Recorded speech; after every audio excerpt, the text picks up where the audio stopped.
有一次喺巴士度，我讓咗一個位俾個阿婆坐。佢每一次咧經過停站嘅時候咧，都會企一企起身，然後又坐翻低，企一企起身，然後又坐翻低。跟住我就走去問佢：你唔係落車咩？咁樣。咁咧佢就話啦：我睇到個牌寫住車停站一下喎。咁其實咧，實際嗰句其實調翻轉咁睇嘅，就係下一站停車。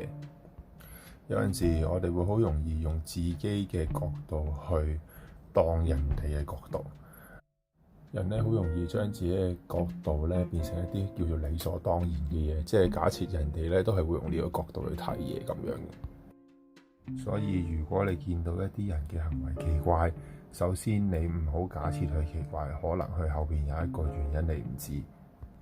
今日講到嚟呢度，多謝你哋，拜拜。